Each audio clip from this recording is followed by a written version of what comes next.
If you're watching this, chances are you have a physical collection of some sort. Whether that be a mass collection of video games, DVD, Blu-ray, or maybe you don't collect them, but you still buy them, consume them, and then trade them in or sell them on. My point is though, you still buy physical media, so you obviously see a point in it. And it might only be for nostalgic reasons. Maybe you never play the games you buy or watch the films you collect. But the other day I watched something that made me wonder whether I should start collecting DVDs, for example. And it wasn't a groundbreaking documentary about the future of humanity or anything. It was a film on Netflix called Leave the World Behind. And if you've watched it, feel free to let me know what you think of it in the comment section. I'm not going to spoil it too much here, although I'm going to have to get my point across. I love end of world type films, like apocalyptic things. If it's got apocalypse in the synopsis of the film, I'm there. I don't need to read the rest of it, I will watch it. I don't know whether that makes me morbid or something, I really couldn't tell you, but I just love it. I must have seen The Day After Tomorrow like 412 times. The film 2012, many people would say is terrible, but I love it. It's actually so bad it's good, I just can't get enough of it. And I'm not quite sure why, but I did put off watching this one for quite a while. I must have watched the trailer 5 times. And then one day I had nothing to watch and I just clicked it without thinking about it. And if you are wondering, I did really enjoy it. It is a very slow burn type film and it does make you think what's happening, what's going on. And that's the whole point really, because that's exactly how the actors are meant to feel. They don't know what's going on for the majority of the film. But amongst all the chaos, the action and everything that happens, there is a sort of subplot to this. So toward the start of the film, the family are driving to their vacation home for the weekend. And the daughter has a tablet and she's watching Friends. I think they say at some point she's about 13, which kind of makes sense, ties in. And she's about to start the last episode when all of a sudden the signal drops. So she's obviously disappointed, but she realizes, well, I'll just watch it when I get to the house because they're bound to have Wi-Fi. Puts it down and just enjoys the rest of the journey up there. But when she gets to the house, the Wi-Fi is down. The TV isn't really working either. She keeps trying to play it and she just sees that spinny wheel that goes over the top of things that's trying to load. And not to spoil it too much, but she never has signal again for the rest of the film, so she can't watch it via the streaming service. She goes missing toward the back end of the film, and my first thought was she's gone searching for a physical copy of season 10 of Friends. And whereas I was half right, I was kind of wrong. She just stumbles upon it in the end. But she stumbles upon not just season 10 of Friends, she stumbles upon a wall of physical media. So of course she gets to watch the final episode, and Friends is irrelevant here. It could have been any TV show, whether it had been Breaking Bad, Sopranos, Walking Dead, whatever. The point is, because of physical media, she gets to watch the final episode. And with the rest of the physical media that's on the shelves there, the family are never going to be without entertainment for the duration of this event. And that's an extreme example. It's highly unlikely we're going to see the end of the world in the next few days, and having a physical media collection would be beneficial in that case. So as I'm filming this, the storm is about to hit Florida within the next few hours. So as you're watching this, the storm has probably hit and gone and dissipated by now. And hopefully everyone and everything was okay. And of course my thoughts go out to anyone affected by that storm, or any other storm for that matter. They're predicting massive power outages across the entire state. And although it's probably the least of some people's worries, getting their houses blown away or even losing their lives is probably at the forefront of their mind, you can't help but wonder, what would you do in that situation, assuming you didn't flee the area? Maybe you're not quite in the zone where the storm is going to hit, but maybe you're in the zone where you're going to get a lot of rain, the power is going to go out, and maybe the power is going to be out for a few days. It could be out for longer than that. What would you do in that time? Now I know what you're thinking, well, a DVD player isn't going to work in a power outage, but I mean, you'd have to imagine that if you lived in an area that is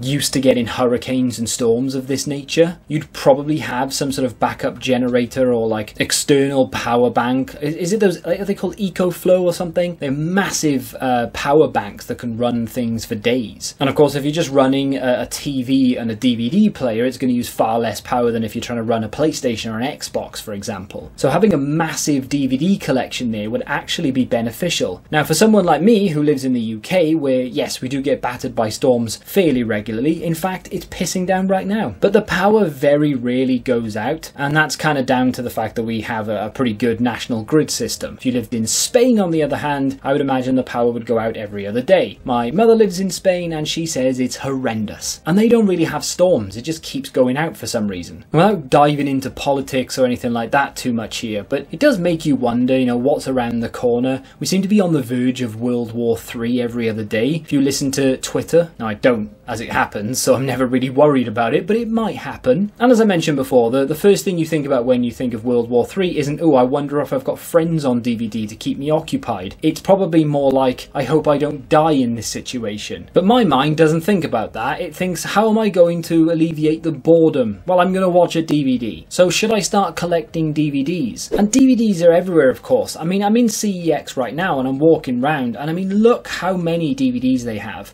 Sure, they do have a few video games upstairs in my local CEX, but the majority of the entire floor is dedicated to this sort of £1 DVD section, where, I know it literally says it on the tin, but every single DVD on these shelves, £1. You don't really need to look at anything other than the spine, and of course if you are collecting for condition, you'll need to check that out as well. But you can pick up so many hours worth of entertainment here on DVD that it just boggles the mind. And something else that really boggled my mind, and I never really thought about it for some reason, but you get new releases on DVD? Who's going out and buying a new release on DVD?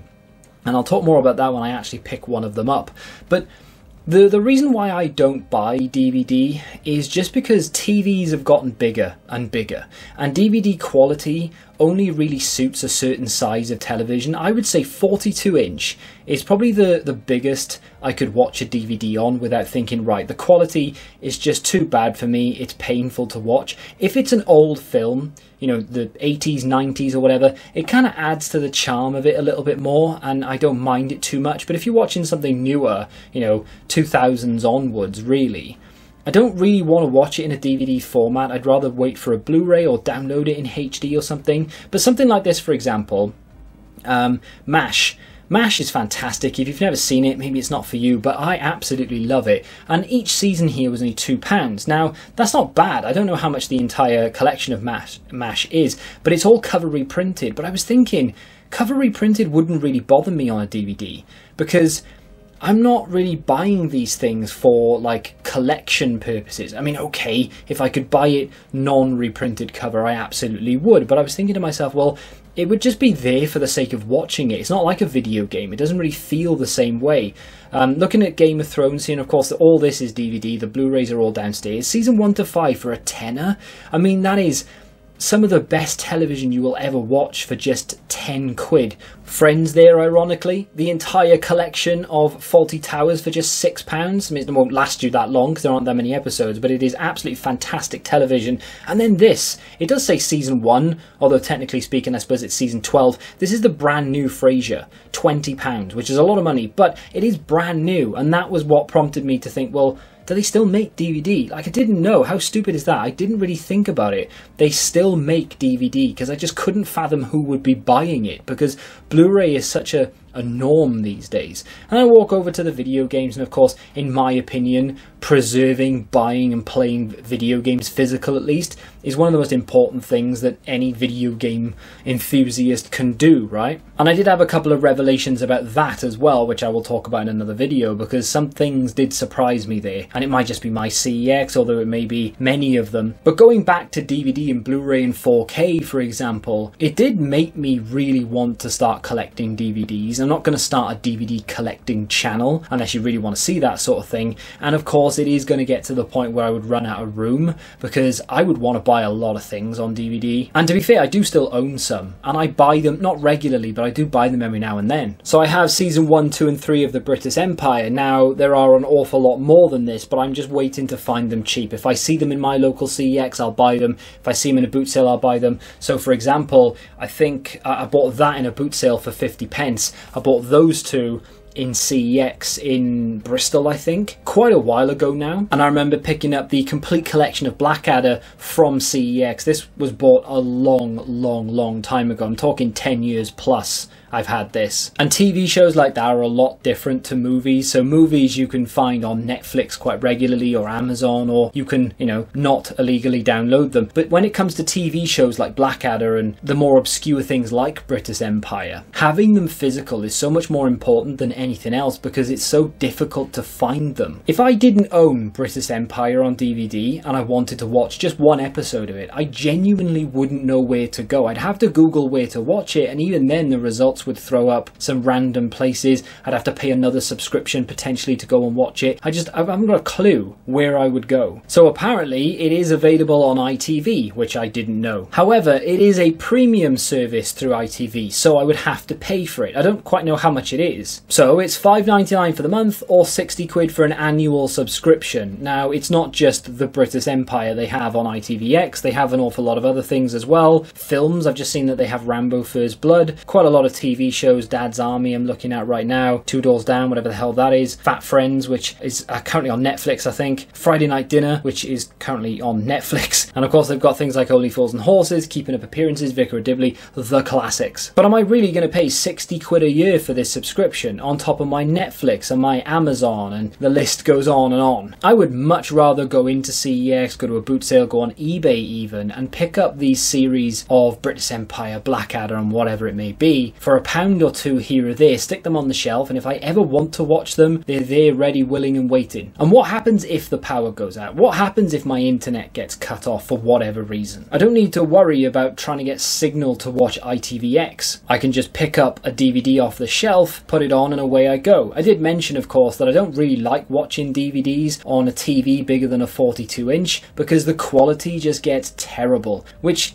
is really weird because I like watching VHS. And whereas I do love VHS, collecting VHSs is a little bit ridiculous in this day and age because the prices are going up. They do take up a hell of a lot of space because they are the width of about 3 DVDs. You only get a very small amount of episodes per VHS if you were to collect a TV show, for example. I dread to think how many VHS tapes you would need to have the collection of MASH, for example. I have the entire collection of Friends actually on VHS. It's in the attic. Can't get rid of it for love nor money. No one wants it. But there are so many videos. There's like 6 per series and there are 10 seasons. That is 60 VHS tapes of just one TV show. And if we skip over DVD for a second and we look at Blu-ray, not everything is available on Blu-ray. There is absolutely no chance of me ever getting the British Empire on Blu-ray, for example. So DVD is very, very appealing. And yeah, the quality does go down the bigger the TV that you have, but it's still watchable. I mean, if I'm willing to sit there and watch a VHS, surely I'd be willing to watch a DVD. It would be like complaining that you were playing a PlayStation 2 game because the quality and the graphics don't look very good. You don't really play it for that necessarily. But having a very highly curated DVD collection does actually appeal to me to the point where I'm thinking I might actually start doing it. Of course, I've kind of half started really because I do have a lot of TV shows on DVD,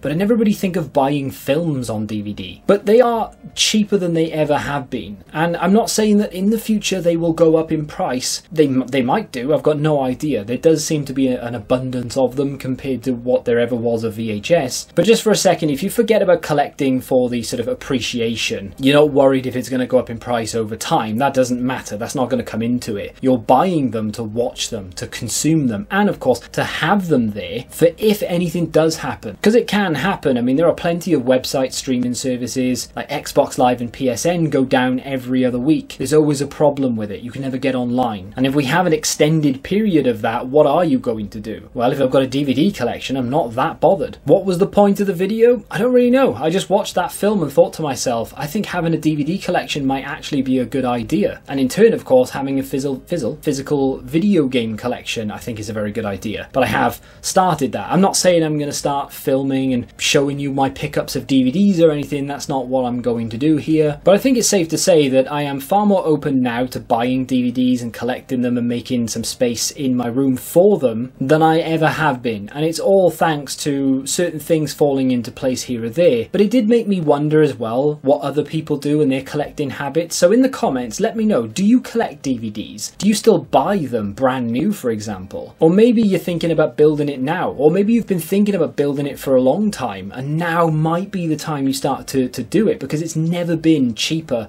to walk into a charity shop and buy them, to walk into CEX and have the selection there. Maybe it's going to be highly curated. Only your favourite films will make the cut, only the favourite TV shows, just so that you have have them there in case you ever need them, or if you can't find them. So if you're still awake, please consider subscribing for more absolute nonsense like this. If you'd like to check out another video where I'm talking about video games as opposed to DVDs, you can click here, and until the next time, goodbye.